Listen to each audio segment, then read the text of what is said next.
Michigan, and anybody else deciding to watch this. This is Paige Lane Balzac, local real estate agent and resource, and this is part 5 of the first-time home buyers process, titled, What Do I Ask My Buyer's Agent? So this is for when you're interviewing your agents, when you're having your consultation, when you're trying to find the right agent for you. Who's it going to be, and what do I ask them? Here's a few common questions. You can always add to or remove any of the questions, but these are good questions for you to ask to begin with. So let's get into it. Let's start with number 1. And this is in no particular order, so you can move them around as you'd like as well. Right, Bailey? I don't know if you can see her, but I got the pooch by me. She's so cute.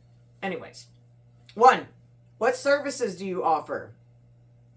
When you're meeting with other buyers agents, or I don't know if you have any, I recommend to interview at least 2, See, what services do you offer? Some agents offer different services. You want to make sure the services that are offered to you are going to be the full scope of what you're looking for. What services do you offer? Number 2, this is important. What hours do you work? So I have a set schedule throughout my day. Typically, in the morning, I'm making phone calls. In the afternoon, I'm doing follow-up and administrative. And then in the further afternoon is I delegate that time for my showings. I do have flexibility with it, but what are your hours? As a buyer's agent, what are your hours?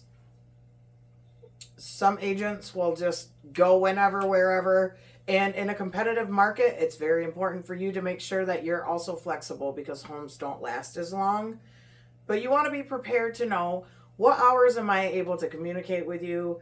I always provide a schedule, or at least a general synopsis of what I'll be doing at what time. So that way, hey, I might not be available by phone here, but if you want to shoot me a text, I may be able to respond.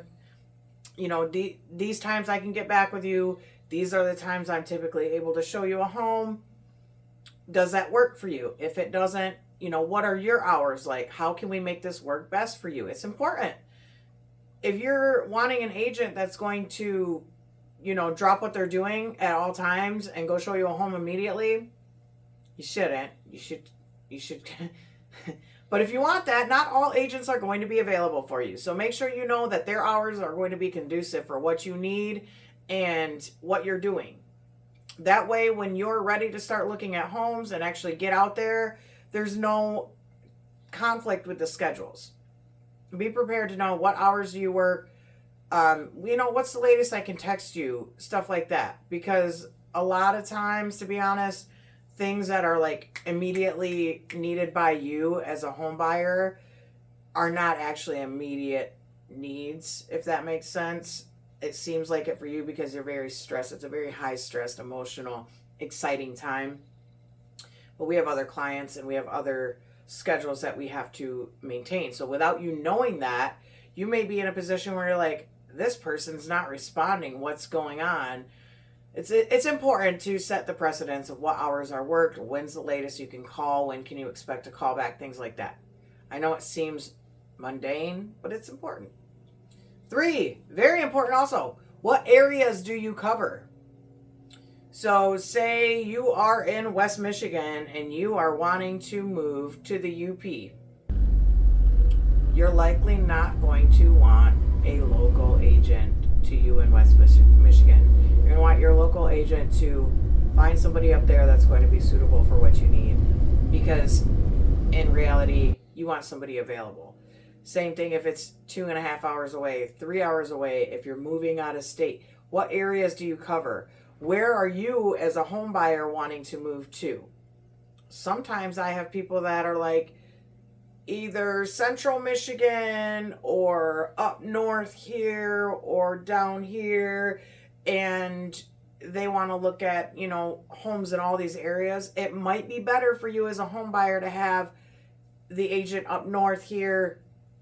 And it might be better for you to have more than one agent, if that makes sense, depending on the area. If we can't travel as far as you're willing to go, you want to know that in advance. So what areas do you cover? I want to move to, let's say, Sparta, Cedar Springs, Howard City, Greenville, Rockford. do you cover all those areas? There are some agents that only cover the city they live in. So if you have an agent that's, say, in Rockford and they only cover Rockford, but you want to purchase in possibly Rockford, Sparta, Cedar, I mean, it's rare, but if you want to purchase in more than one area and they're only working Rockford and you see a house in Sparta you like, and they're like, oh, I can't go there. I wish I would have known that before. So what areas do you cover? Number 4, what is the home buying process? If you're a first-time home buyer, you better believe you need an agent that's going to walk you through step by step or give you a visual aid step by step of what's going to happen next. It's our job, for one, and you want to know about it before you start looking at homes. You want to know what to expect in every facet. Now, I have a handout for that. If you like something like that, you're interested, click on the link in description. I'll be sure to send one over to you. It will give you the step-by-step process and all potential outcomes of each step, because there's different steps and they all go in different directions. Okay? Number 5, what do you charge? As a buyer's agent, I am in a contract with my home buyer, not the home sellers, not the home seller's agent. I'm in a contract with my home buyer. So at the end of the day, what I charge for my services are going to be obligated by you as a home buyer. That's not to say that it can't be negotiated to be paid with your purchase price. That's not to say any of that. But there are different agents, again, that provide different services and also charge different. So you want to make sure across the board that you're checking with the agents you're interviewing. What do you charge? Not only so you know what you're paying for, but also if there are other agents, you know, what is it in comparison to what you're getting? And so you're prepared and can save up for that. Okay. Number 6, statistics. What are your stats? What are your successful home purchases? Have you had any fall throughs? You know, were you able to negotiate what was needed? Were you able to get them a home, say that there were 40 offers on it? Were you able to have them win that? How many homes have you sold that had a multiple offer situation where your buyer won? How many homes have you sold where you were actually able to negotiate under the asking price? Things like that. What are your statistics? What's your track record? What are your numbers? That's something you might not think of as a home buyer, but it's important.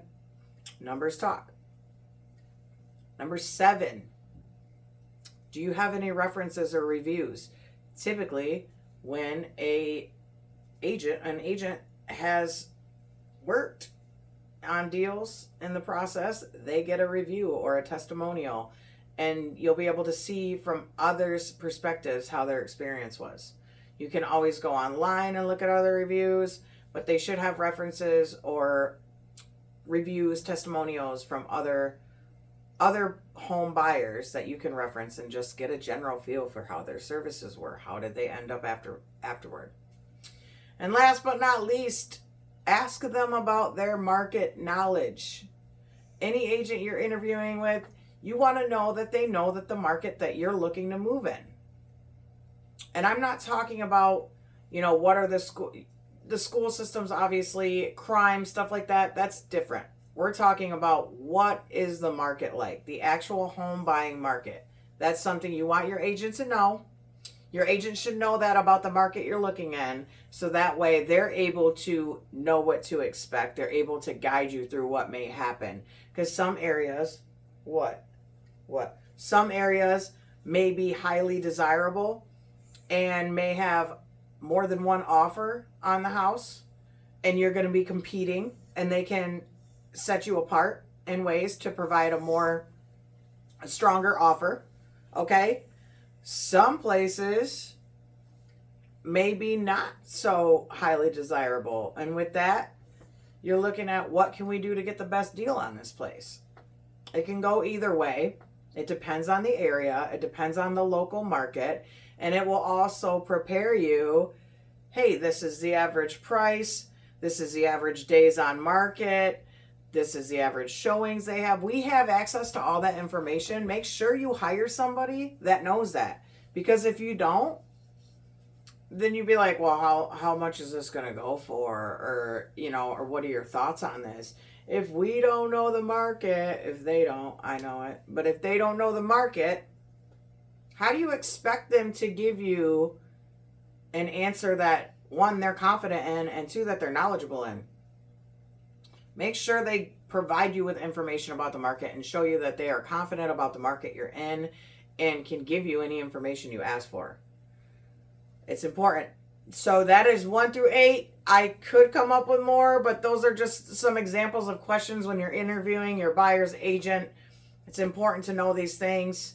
If you have any questions, you're looking to buy a home, click on the link in description. Be sure to subscribe and follow me because I'll be uploading more videos, and this is going to give you the entire process. I plan to eventually do a seller one as well. And just some more stuff is coming your way. So please like, subscribe, share. I appreciate you watching my video. Any questions at all, the link's in the description. I hope to hear from you, and you have a wonderful day. Bailey, where are you going? Come back. Bailey, do a cute pose with me. Bailey says bye.